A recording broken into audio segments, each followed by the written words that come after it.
जब बच्चे हमारे बीमार हो जाते थे तो उसी पे बिठा के हमारे को ले जाते थे। एक दिन ऐसा हुआ कि बच्चे जिद करने लगे, पापा हम भी चलेंगे। तो उसी टूटी वाली साइकिल पे गए तो आगे वाला हैंडल था वो टूट गया। हम सब लोग डिग पे, हमारे भी चोट आई, बच्चों की भी आई। तो वो दिन याद आते हैं कि आज हमारे बच्चों के पास 15-15 लाख दी गाड़ियाँ हैं, एक एक नहीं 2-2 गाड़ियाँ हैं। मेरे संत गुरमीत राम रहीम का मैं ये चुका नहीं सकती, भूल नहीं सकती। जो हमारे ऊपर एहसान है कभी नहीं भुला सकती। नमस्कार दोस्तों, द फैक्ट टाइम में आपका स्वागत है। हमारे साथ कमला जी हैं। इनकी कहानी हम इन्हीं के जवानी आपको सुनाएंगे कि किस तरीके से इनकी ज़िंदगी बदली। कैसे ये बता रही हैं कि ये डरती थी जब इनके घर में पति को आना होता था, कैसे अब ये अपनी ज़िंदगी जी रही हैं, क्या बदलाव इनकी ज़िंदगी में आया, क्या था डर का असली सच, ये जानते हैं कमला जी से सीधी बातचीत करके। कमला जी, द फैक्ट टाइम में आपका स्वागत है। सदगुरु तेरे। कमला जी, अभी आपके परिवार में कौन कौन है? 2 बेटे 2 बेटियाँ। अच्छा, पहले आपके पति थे? हाँ जी, वो बहुत ज़्यादा दारू पीते थे। तो जब वो घर आते थे तब मैं इतना डरती थी कि वो आएंगे, बस हम पहले ही रोटी खा लेती थी। वो आ जाते फिर लड़ाई झगड़ा कर देते थे, हमारे को मारने पीटने लग जाते। फिर मैं बहुत ज़्यादा दुखी होती थी। तो हमारे पड़ोस में सच्चे सौदे वाले रहते थे, तो उन्होंने एक दिन सत्संग कराया अपने घर पर। मैं वहाँ गई तो मैंने सत्संग सुना। मुझे लगा कि मैं भी हमारे को इनाम दिवा दूँ। वो हमारे को ले आए दरबार में। फिर हमारे संत गुरमीत राम रहीम सिंह जी इंसान पिताजी हमारे, उन्होंने 21 साल होया होना जो गद्दी संभाली थी। ये जो पंडाल बना है दरबार, उस टाइम बन रहा था, इसमें मिट्टी पर डाल रहे थे टालियों से, सभी लोग सेवा से लगे थे। जब मैंने देखा काफ़ी लोगों को सेवा करते तो मुझे ऐसा लगा कि हम बहुत पीछे रह गए, हमारी ज़िंदगी तो बहुत नरक थी। जब मैंने नाम लिया उसी दिन से हमने सिमरन सीडी कैसेट वगैरह लगे घर पे, वो चलाने लगे घर पे। तो हमारे को इतनी लगन होगी कि हम भी सेवा पे जाएं, पर बच्चे छोटे थे, ये आप मानते नहीं सी इधर। थोड़े दिनों बाद जब हम जो कैसेट वगैरह चलाते थे घर में, ये सुनते, शब्दवाणी सुनते। फिर इन्होंने एक दिन 6 महीने बाद बोला कि मैं भी सर दरबार चलेंगे। मैं कि क्या फ़ायदा, आप तो नाम ले लोगे फिर तोड़ दोगे। कहते नहीं, दरबार जाना। मैं नाम नहीं लेता, दरबार जाऊँगा। मैं कहा ठीक है चलो। ऐसे कह के आ गए। वो नाम ले आए, उन्होंने भी नाम ले लिया। उसके बाद इन्होंने बिल्कुल मीट अंडा दारू बिल्कुल उधर देखा भी नहीं। हमारा घर इतना स्वर्ग बन गया।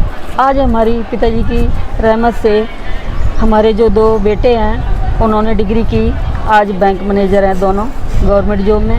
हमारी लड़कियां भी, वो भी गवर्नमेंट जॉब में हैं। हमारी एक लड़के की अभी शादी नहीं हुई, एक बहू हमारे घर पे है। तो आज हमारे घर पे हमारे एक टूटा सा साइकिल होता था। जब बच्चे हमारे बीमार हो जाते थे तो उसी पे बिठा के हमारे को ले जाते थे। एक दिन ऐसा हुआ कि बच्चे जिद करने लगे, पापा हम भी चलेंगे। तो उसी टूटी वाली साइकिल पे गए तो आगे वाला हैंडल था वो टूट गया। हम सब लोग डिग पे, हमारे भी चोट आई, बच्चों की भी आई। तो वो दिन याद आते हैं कि आज हमारे बच्चों के पास 15-15 लाख दी गाड़ियाँ हैं, एक एक नहीं 2-2 गाड़ियाँ हैं। मेरे संत गुरमीत राम रहीम का मैं ये चुका नहीं सकती, भूल नहीं सकती। जो हमारे ऊपर एहसान है कभी नहीं भुला सकती। हमारे गुरु बिल्कुल सच्चे हैं। यही प्रार्थना करती है, सच्चे सतगुरु जी आप जी जल्दी जल्दी हमें दर्शन दो और आओ, हमारे घर पे आओ पहले की तरह। आपके परिवार में कोई अब नशा करता है? अब हमारे नहीं जी, जब नाम शब्द लिया हमने और हमारे पति जी ने, उसके बाद 5 साल के बच्चे हुए, उनको नाम दिवा दिया। बस इतनी रहमत है, कभी नहीं ना नशा किया, बच्चों ने भी नहीं किया, ना उन्होंने, हमारे पति ने नहीं किया। हमारा घर तो इतनी तरक्की है बेटा कि हम क्या बताएं कि हमारे घर में सब कुछ है। हमारे 300 गज में कोठी बनी है। 15-15 लाख की गाड़ियां आज कारें ले घूम रहे हमारे बच्चे। जो हमारे पास एक टूटी साइकिल होती थी पहले। आपके पति क्या काम करते थे? ये बिजली बोर्ड में नौकरी करते थे सरकारी, पर जो नशा करते थे बचता कुछ नहीं था। हमारी रोटी भी 2 टाइम की हमारे को नसीब नहीं होती थी। संत डॉक्टर गुरमीत राम रहीम सिंह जिंसा अब 4 सालों से समाज में नहीं है। अब क्या प्रभाव पड़ रहा है समाज के ऊपर? बेटा अब तो प्रभाव बहुत ज़्यादा बढ़ रहा। हमारे पिताजी से बहुत ज़रूरत है।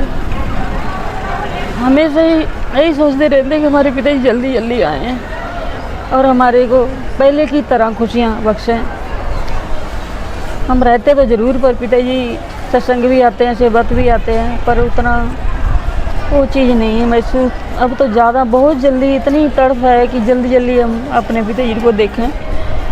सजा किसको मिल रही है, ये संत जी या समाज को? सज़ा तो हमारे पिताजी को बिल्कुल नाजायज़ सज़ा की। इन्होंने तो बहुत ज़्यादा धक्का किया हमारे दरबार के साथ, हमारे पिताजी के साथ, हमारी साथ संगति के साथ। जो आरोप उनके ऊपर लगे हैं बिल्कुल झूठे हैं बेटा। हमारी गर्दन में कटवा देंगे, जहाँ मर्जी ले चलो। जो एक भी जो आरोप लगे हैं उसमें कुछ भी थोड़ी भी 1% भी सच्चाई हो, सब गलत है, सब झूठे हैं। गुरुजी का नेचर कैसा है? बहुत अच्छा नेचर है। हमारे को बेटा करके सभी साथ संगत तो बहुत प्यार देते हैं। उन्होंने सबको खुशियाँ देती हैं बहुत ज़्यादा।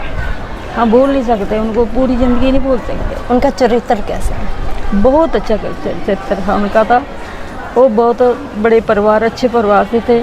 उनके पास तो इतनी प्रॉपर्टी है कि माता जी भी हैं, बच्चे भी हैं, सब कुछ बहुत ज़्यादा अच्छे हैं। वो ऐसे हो ही नहीं सकते जो लोग कहते हैं। वो तो उन्हें सजा एक दिन ज़रूर मिलेगी। हम जो मीडिया में दिखाया जा रहा था, तमाम ऐसी बातें उठाई जा रही थी चैनलों पे, उसके बारे में क्या कहोगे? बिल्कुल मीडिया क्या पैसे ले लेती है, गलत बोल देती है। वो तो पैसे ले लेती है, जिसका पैसा खाती है उसी की तरह बोल देती है। उसने क्या देखा? कभी मीडिया आई नहीं यहाँ पे, उसने देखा क्या? हमारे गुरु बारे में कुछ नहीं देखा। सब झूठ है, बिल्कुल झूठ। क्या अपील करोगे सरकार से? सरकार से अपील करते हैं, हाथ जोड़ के भी करते हैं कि हमारे संत गुरमीत राम रहीम पिताजी को, गुरु हमारे हैं, जल्दी जल्दी उनको बाहर ले आएँ। हमको बहुत ज़्यादा ज़रूरत है, समाज को बहुत ज़रूरत है। हमारे जो छोटे बच्चे हैं उनको नाम शब्द नहीं मिल रहा। अब सोच रहे हैं कि वो पिताजी आएंगे देंगे, तो यही भी इस लाइन पे आएंगे जो इनको नाम ही नहीं मिलेगा। ये बाहर पढ़ेंगे लिखेंगे, पता नहीं कौन सी संगत में जाएंगे, जो नाम ले लेंगे तो उनको भी डर होगा कि मैंने नाम लिया है। तो अब तो बहुत ज़्यादा ज़रूरत है समाज को बेटा जी। बहुत बहुत धन्यवाद दोस्तों। लगातार जनता सामने आकर बता रही है, जिस तरीके से इन्होंने बताया अपनी दर्द की कहानी, उस डर की कहानी, कैसे इनका डर खत्म हुआ, कैसे इनका परिवार सुखी शांति से आज जी रहा है। आज ये करोड़ोंपति हैं। कहाँ इनके घर में एक साइकिल तक नहीं था, एक साइकिल था, टूटा हुआ साइकिल, जिस तरीके से बता रहे हैं। पति नशे करता था, मारता पीटता था, घर में उल्टियाँ करता था, बुरा हाल था। किस तरीके से इन्होंने ये ज़िंदगी एक डर से गुजर रही थी, और आज इनकी ज़िंदगी, इनका कहना है कि संत डॉक्टर गुरमीत राम रहीम सिंह जिंसा के साथ जुड़ने के बाद इनकी ज़िंदगी ही बदल गई। ये है असली सच डेरा सच्चा सौदा का, ये है असली सच संत डॉक्टर गुरमीत राम रहीम सिंह जिंसा का, जो आपको सूत्रों के हवाले से नहीं मिला होगा। पब्लिक लगातार बोल रही है कि हम अपनी गर्दन तक कटवा देंगे अगर जो भी आरोप लगाए जा रहे हैं उनमें कुछ भी सच हो। फिर आखिर क्यों एक संत को, एक ऐसे समाज सुधारक को जिन्होंने करोड़ों लोगों का नशा छुड़वाया, जिन्होंने आगे वाली जनरेशन को नशे से दूर रखा, फिर ऐसे क्यों एक समाज सुधारक को झूठा बदनाम किया गया? आखिर कौन लोग हैं जो नहीं चाहते समाज से नशा दूर हो? आखिर कौन लोग हैं जो समाज के विरोधी हैं? ये आप लोग जरूर सोचिए और अपनी राय कमेंट बॉक्स में जरूर डालिए। देखते रहिए द फैक्ट आई और सच का साथ दीजिए। इस चैनल को सब्सक्राइब कीजिए। बहुत बहुत धन्यवाद।